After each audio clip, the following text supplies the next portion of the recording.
Hello student, कैसे हैं आप सब। आई होप दैट आप सब अच्छे होंगे और मजे में होंगे। तो चलिए आज हम बात करने वाले हैं यानी जो fundamental forces of the nature, यानी हमारे पूरा ब्रह्मांड को कौन से फोर्स, वो चार ठो फोर्स जो है जो पूरा इसको बैलेंस करके रखा है। अगर मान के चलिए अगर ये चारों फोर्स अगर नहीं होता तो हम लोग का अर्थ पर क्या होता, उसके पूरा हम लोग डिटेल जानेंगे।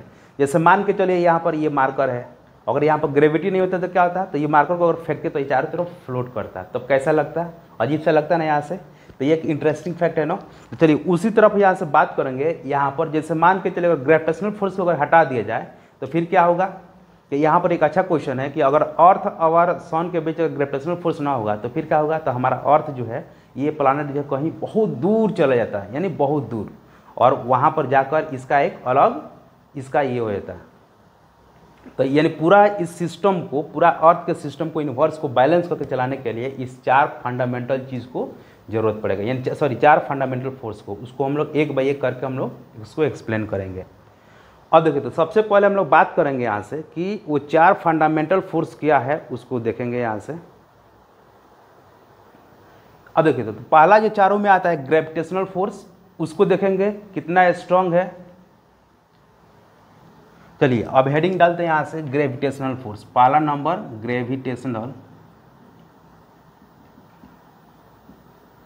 ग्रेविटेशनल फोर्स, इसको Fg लिखते हैं ग्रेविटेशनल फोर्स को, ठीक है। अब देखिए ये ग्रेविटेशनल फोर्स ये क्या होता है, इसको हम लोग थोड़ा समझते हैं। जैसे मान के चलिए यहाँ पर कोई दो ऑब्जेक्ट, एक m1 है और एक ये m2 है। अगर इसके बीच का दूरी कितना है यहाँ से r, ठीक है। तो अगर ग्रेविटेशनल फोर्स अगर इसके बीच अगर कैलकुलेट किया जाए तो ये a vector F equal to क्या जगह k F equal to G m1 into m2 by R square into R cap. मतलब अगर कोई भी दो ऑब्जेक्ट है, यानी हमारे अर्थ पर जैसे मान के चलिए दो मार्कर है, दोनों के बीच फोर्स लगने वाला है, जो ग्रेविटेशनल फोर्स होगा कितना होगा, ए बराबर G m1 into m2 upon R square. और ये क्या है फोर्स, देखिए दोनों फोर्स एकदम एग्जैक्ट सेंटर पर लगेगा, ये ऐसे, ठीक है। ये हो गया आपका आर कैप का डायरेक्शन। तो इसलिए इसको बोलते हैं ग्रेविटेशनल फोर्स को हम लोग सेंट्रल फोर्स भी बोलते हैं। और ये क्या है, कंजर्वेटिव फोर्स है। कंजर्वेटिव फोर्स का मतलब क्या है कि अगर किसी क्लोज अगर पाथ है, जैसे मान के चलिए यहाँ पर सोलर सिस्टम में जैसे एग्जांपल के लिए सन है और यहाँ पर ये अर्थ है, अगर ये एक दूसरे पर फोर्स लगा रहे हैं तो ग्रेफ F बराबर क्या आ गया यहाँ से G m1 into m2 by R square. तो अगर इसका वर्क डन निकालेंगे तो क्या आएगा, तो अगर वर्क डन अगर निकालने पर अगर जीरो हो गया तो समझिए कि क्या है, कंजर्वेटिव है, ठीक है। इसको कंजर्वेटिव फोर्स हम लोग बोला जाता है। तो अब देखिए, तो ये जो ग्रेविटेशनल फोर्स क्या है, अट्रैक्टिव नेचर का है। तो अब सबको हम लोग एक एक पॉइंट कर करके हम लोग लिखेंगे यहाँ से। ग्रेविटेशनल फोर्स जो होता है क्या है, ग्रेविटेशनल फोर्स,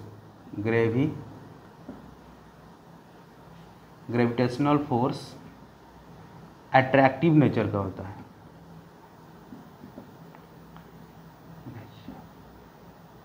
हमेशा होता है, ये रिपल्सिव नेचर का नहीं होता है। अगर ये रिपल्सिव होता तो ये दो ऑब्जेक्ट एक दूसरे के पास ऐसे नहीं पड़ते, एक दूसरे को दूर कहीं फेंक देता, इसलिए हम लोग इसको अट्रैक्टिव मानते हैं। अब देखिए, अब हम लोग सेकंड पॉइंट यहाँ से नोट करेंगे। तो पहला क्या हो गया, अट्रैक्टिव नेचर। दूसरा नंबर क्या होगा इसका, they follow inverse square law. Inverse square law का मतलब क्या है कि देखिए यहाँ से अगर हम लोग फोर्स का मान बढ़ाएंगे तो क्या होगा, आर का मान घटेगा, और आर का मान अगर बढ़ाएंगे तो ये फोर्स का मान घटेगा। इसको इनवर्स स्क्वायर लॉ बोलते हैं। तो देखिए इसमें क्या है, अगर आर का मान बहुत ज़्यादा बढ़ा देंगे, इन्फिनिटिव कर देंगे, तो फोर्स क्या जगह जीरो, क्योंकि हम लोग जानते हैं ना कि F बराबर 1 by infinitive equal to zero. इसीलिए तो बोलते हैं कि जो अर्थ और सन के बीच का दूरी क्या है, इन्फिनिटिव, यानी समझिए बहुत दूर है। तो उसका मतलब जो लगने वाला फोर्स जो होगा बहुत कम होगा, यानी ग्रेविटेशनल फोर्स बहुत कम। अब देखिए, तो यानी ग्रेविटेशनल फोर्स जो है ये एक वीकेस्ट फोर्स है। मतलब इस चारों बल में से सबसे कमजोर कौन सा है बेचारा, gravitational force. It is the weakest force, weak नहीं वीकेस्ट, उसके बाद नेक्स्ट पॉइंट क्या है, ये सेंट्रल फोर्स है, क्योंकि देखिए दोनों ऑब्जेक्ट के सेंटर से एकदम एकदम सेंटर पर फोर्स लग रहा है, एकदम सेंट्रल फोर्स है, सेंट्रल फोर्स। यही क्या है, कंजर्वेटिव, कंजर्वेटिव। अब देखिए, अब हम बताए थे कंजर्वेटिव का मतलब क्या है, यहाँ पर थोड़ा सा एक्सप्लेन कर दे यहाँ से कि अगर work done W equal to 0, यानी W वर्क डन यानी W equal to 0 for close path, तो इसको बोलेंगे हम लोग कंजर्वेटिव बोलेंगे। क्लियर? अब ये अभी नहीं पढ़ना है, बस इतना समझ लेना है। अब उसके बाद हम बात करेंगे इन्वर्स स्क्वायर लॉ हो गया। उसके बाद यहाँ पर हम लोग अब बात करते हैं यहाँ से inverse square, weakest force, central force, conservative force. अब हम बात करते हैं यहाँ पर ये क्या है, लॉन्ग रेंज, मतलब इसका दूरी जो है अर्थ और सन के बीच का दूरी कितना है, बहुत ज़्यादा दूर है, तो इसलिए बहुत दूर पर काम करता है। तो ये क्या है, यानी लॉन्ग रेंज फोर्स। ठीक है? और देखिए और एक पॉइंट यहाँ से जो है वीकेस्ट फोर्स, और देखिए they follow inverse square law, central force, weakest force, long range force, work done 0। तो इतना पॉइंट जो है आपको ग्रेविटेशनल फोर्स के बारे में इतना याद करना। तब तक इसको उतारी, फिर हम लोग आगे बढ़ते हैं यहाँ से।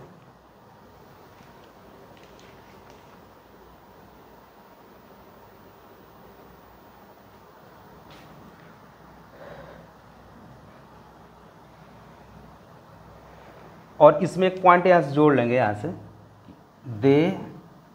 They are always attractive nature. अगर ये अट्रैक्टिव नेचर का नहीं होता तो ये दोनों मार्कर कहाँ पर दूर एकदम चला जाता है। तो ये अट्रैक्टिव है तभी तो ये पास में है, मैंने एक दूसरे को अट्रैक्ट किया है। तब तक इसके लिए इतना उतारिए, फिर हम लोग आगे बढ़ते हैं यहाँ से। अब हम बात करेंगे नेक्स्ट जो फोर्स आएगा वीक फोर्स के बारे में। बेचारा नाम से क्या है, वीक। अब वीक फोर्स को हम लोग थोड़ा सा देखते हैं यहाँ से। दूसरा नंबर क्या है, वीक फोर्स। वीक फोर्स देखिए करा यहाँ पर weak force acts in the beta decay. जैसे बीटा डीके जो होता है, तो बीटा डीके में क्या होता है, वीक फोर्स लगता है। बीटा डीके में वीक फोर्स मतलब उसमें एक्साइटेशन होता है मॉलिक्यूल्स का। अब हम बात करते हैं इसमें जो वीक फोर्स में जो बीटा डीके जो होता है, बीटा डीके क्या है और कितने टाइप्स का होता है उसके बारे में। अब देखिए तो कह रहे हैं यहाँ से बीटा जो डीके जो होता है, तो ये जनरली बीटा डीके 2 टाइप्स का होता है। ठीक है, एक बीटा प्लस और एक बीटा माइनस। बीटा माइनस और बीटा प्लस।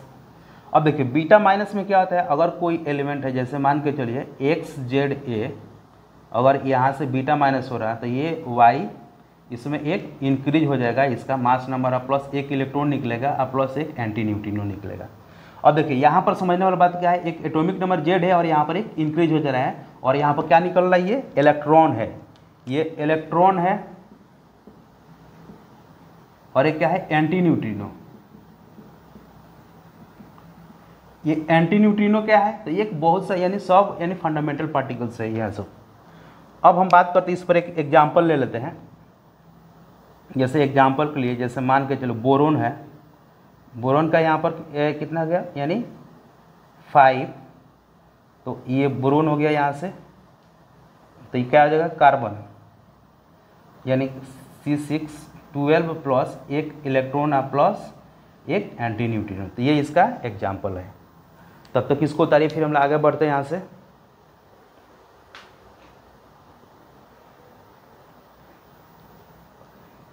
अब इसका हम लोग बीटा पॉजिटिव का एग्जांपल लेते हैं। इसमें क्या होता है, अगर एक्स जेड ए, अगर ये वाई जेड -1 ए से कन्वर्ट होकर एक पॉजिट्रॉन प्लस 1 न्यूट्रॉन कन्वर्ट होता है। तो एग्जांपल के लिए जैसे यहाँ पर लेते हैं, जैसे मैग्नीशियम जो है, मैग्नीशियम का 12 23 और ये क्या आ जाएगा सोडियम, इसमें से घटा देते हैं 11 23 और प्लस एक पॉजिट्रॉन और प्लस एक न्यूट्रिनो, यानी इसमें कन्वर्ट हो जाता है। ये इसका एग्जाम्पल है किसका, बीटा पॉजिटिव का और एक बीटा माइनस। देखिए दोनों में समझ लेते हैं यहाँ से कि बीटा माइनस में क्या होता है, यहाँ पर एक बढ़ रहा है और यहाँ पर बीटा प्लस में क्या रहा है, एक घट रहा है।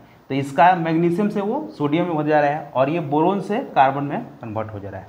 तो ये है आपका वीक फोर्स। वीक फोर्स को हम लोग Fw से लिखते हैं। चलिए इसको उतारिए, फिर हम लोग आगे बढ़ते हैं यहाँ से। अब हम बात करेंगे यहाँ से, वीक फोर्स हो गया। अब हम बात करेंगे थोड़ा सा आपका इलेक्ट्रोमैग्नेटिक फोर्स के बारे में। इलेक्ट्रोमैग्नेटिक फोर्स FE के बारे में, ठीक है। तो देखिए ये इलेक्ट्रोमैग्नेटिक फोर्स क्या होता है, तो ये जो फोर्स है जैसे एकदम ग्रेविटेशनल फोर्स कैसे काम कर रहा था सेम वैसे ही काम करेगा, लेकिन इसमें अंतर क्या है, ये जो फोर्स जो होगा, यानी ये जो फोर्स जो होगा बस आपका चार्ज पार्टिकल के बीच लगेगा। जैसे मान के चलिए ये चार्ज Q1 है, यहाँ पर कोई चार्ज Q1 है और एक चार्ज Q2 है, तो इसके बीच जो लगने वाला जो बल जो होगा इसको हम लोग बोलते हैं, यानी ये अगर इसके बीच का दूरी r है तो इसको हम लोग क्या बोलेंगे, इलेक्ट्रोमैग्नेटिक फोर्स। अब देखिए तो ये सेम जैसे ग्रेविटेशनल फोर्स है एकदम सेम वैसे ही ये आपका 3 नंबर, यानी जैसे ग्रेविटेशनल फोर्स काम करता है एकदम सेम वैसे ही काम करता है। वो भी इन्वर्स स्क्वायर को फॉलो करता है, ये भी इन्वर्स स्क्वायर को। अब इस पर लगने वाला फोर्स क्या होगा, F बराबर K Q1 Q2 by R square और इसका डायरेक्शन क्या होगा r कैप, ठीक है। तो ये हो गया आपका फोर्स का ये फार्मूला। अब देखिए इसके बारे में थोड़ा सा लिख लेते हैं। तो देखिए ये जो चार्ज को हम लोग कहाँ पर रख सकते हैं, बहुत दूर, और इसको पास में भी रख सकते हैं। तो ये मतलब इन्वर्स स्क्वायर को भी फॉलो कर रहा है। देखिए अगर F का मान बढ़ाइएगा तो R का मान कम होगा, अगर F का मान घटाइएगा तो R का मान ज़्यादा होगा। मतलब दे फ्लो इन्वर्स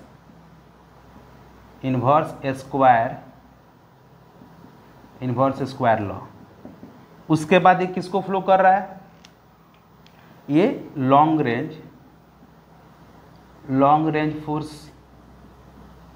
उसके बाद ये भी क्या है, एक सेंट्रल फोर्स है। देखिए एकदम सेंटर में लग रहा है, एकदम सेंटर से ही गुजर रहा है, सेंट्रल फोर्स। और ये क्या है, कंजर्वेटिव। अब देखिए कंजर्वेटिव पर क्वेश्चन जो है एक से एक जेई और नीट में पूछता है। कंजर्वेटिव का मतलब अभी नहीं बताया था, जैसे मान के चलिए कोई एक क्लोज पाथ है, अब पाथ कैसा भी हो चाहे, यानी इसका शेप कुछ भी हो लेकिन क्लोज होना चाहिए। देखिए जैसे ये शेप है, अगर यहाँ पर एक चार्ज पार्टिकल है, अगर यहाँ पर एक चार्ज पार्टिकल है और दोनों की वजह से अगर वर्क डन कितना जा रहा है, अगर 0 हो जा रहा है, तो इसको बोलेंगे हम लोग कंजर्वेटिव, ठीक है। तो जितना भी जो अगर यानी जो सेंट्रल फोर्स होता है कंजर्वेटिव फोर्स होता है तो उसका वर्क डन हमेशा 0 होता है, ठीक है। अब देखिए कर, उसके बाद कंजर्वेटिव होगा तो क्या होगा, यहाँ से work done W equal to 0 for conservative के लिए। अब हम बात करते हैं यहाँ से, ये जो इसका जो नेचर जो होता है, देखिए चार्ज पार्टिकल का नेचर क्या होता है, बदलता है। अगर दोनों प्लस रहेगा तो एक दूसरे को क्या करेगा, ये रिपेल कर देगा। अगर एक प्लस रहेगा और एक माइनस रहेगा तो एक दूसरे को अट्रैक्ट कर देगा। तो इसका नेचर जो क्या होगा, अट्रैक्टिव भी होगा और रिपल्सिव, दोनों नेचर का है। मतलब दे आर, थोड़ा राइटिंग देखिएगा यहाँ से, they are attractive and repulsive nature. अब हम बात करते हैं थोड़ा सा, तब तक इसको उतारिए फिर आगे बढ़ते हैं।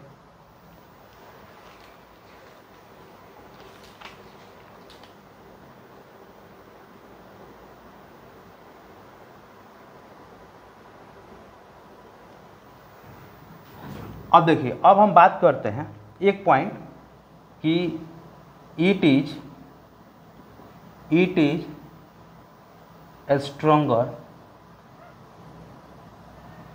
stronger than एफ जी और एफ डब्ल्यू। इसका मतलब क्या है, ये दोनों फोर्स जो है दोनों से क्या होता है, स्ट्रांग होता है, ग्रेविटेशनल फोर्स और वीक फोर्स से। ठीक है, तो ये इतना पॉइंट आपको याद रखना है किसके बारे में, इलेक्ट्रोमैग्नेटिक फोर्स के बारे में।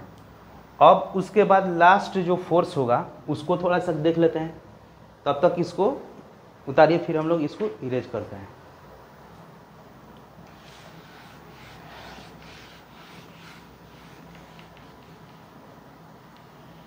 अब देखिए, अब हम बात करेंगे यहां से कि जो आपका लास्ट जो फोर्स आएगा, न्यूक्लियर फोर्स,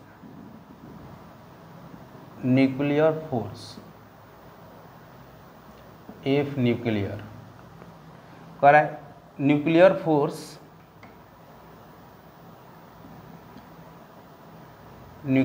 फोर्स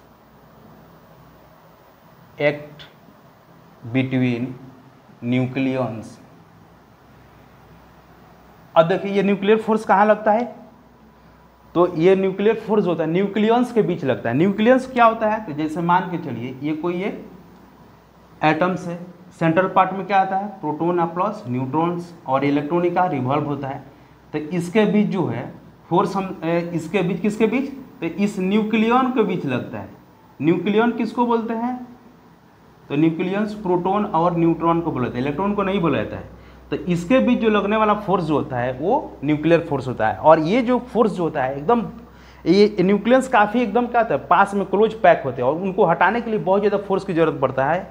तो ये जो फोर्स होता है सबसे स्ट्रॉन्गेस्ट होता है, मतलब पूरा जो चारों फोर्स में सबसे ज़्यादा स्ट्रॉन्गेस्ट होता है न्यूक्लियर फोर्स होता है। अब देखिए, अब हम बात करते हैं यहाँ से इसके बारे में, थोड़ा सा कुछ प्रॉपर्टी लिखते हैं। ये it is the strongest them all, जितना फोर्स है सभी से क्या ये स्ट्रॉन्गेस्ट है। तो कह रहा है यहाँ से इसका रेंज जो है, इट्स रेंज मतलब 10⁻⁻15 मीटर। इसी के रेंज में ये क्या है, ये क्या है, शॉर्ट रेंज फोर्स है। शॉर्ट रेंज क्यों बोला जा रहा है कि 10⁻⁻15 मीटर था, और जो ग्रेविटेशनल फोर्स और इलेक्ट्रोमैग्नेटिक फोर्स क्या था, इन्फिनिटी था, यानी बहुत दूर था। लेकिन इसका रेंज क्या है, बहुत कम है। तो ये कम है रेंज, लेकिन ये क्या है, बहुत स्ट्रॉन्गेस्ट है। यानी कम रेंज जब कम होगा, दूरी कम होगा, तो फोर्स ज़्यादा लगेगा। तो ये क्या है, स्ट्रॉन्गेस्ट फोर्स है, स्ट्रॉन्गेस्ट फोर्स। तो इसको उतारिए, फिर हम लोग उसको कंपेरिजन करेंगे कि सभी का ये वैल्यू जो होता है, मैग्नीट्यूड कितना होता है किस फोर्स का, उसको हम लोग फिर उतारेंगे। तब तक इसको उतारिए, फिर आगे बढ़ते हैं। चलिए देखिए, इसको फिर आगे हम लोग बढ़ते हैं। अब इसको कंपेरिजन करते हैं यहाँ से। तो न्यूक्लियर फोर्स कहाँ लगता है, तो बच्चों न्यूक्लियर फोर्स जो आपका लगता है न्यूक्लियन के बीच। न्यूक्लियन कहाँ रहता है, तो एटम्स के अंदर। तो ये होता है सबसे स्ट्रॉन्गेस्ट फोर्स। अब देखिए कह रहा है उसका magnitude of four forces are. अब देखिए, तो अब इसमें हम बात करेंगे कि जैसे ग्रेविटेशनल फोर्स हो गया, वीक फोर्स हो गया, इलेक्ट्रोमैग्नेटिक फोर्स हो गया, न्यूक्लियर फोर्स हो गया। तो ये सबसे ज़्यादा जो होता है इस रेंज में, यानी ये हो गया आपका फोर्स का मैग्नीट्यूड, इंक्रीजिंग ऑर्डर हो गया। देखिए, ठीक है।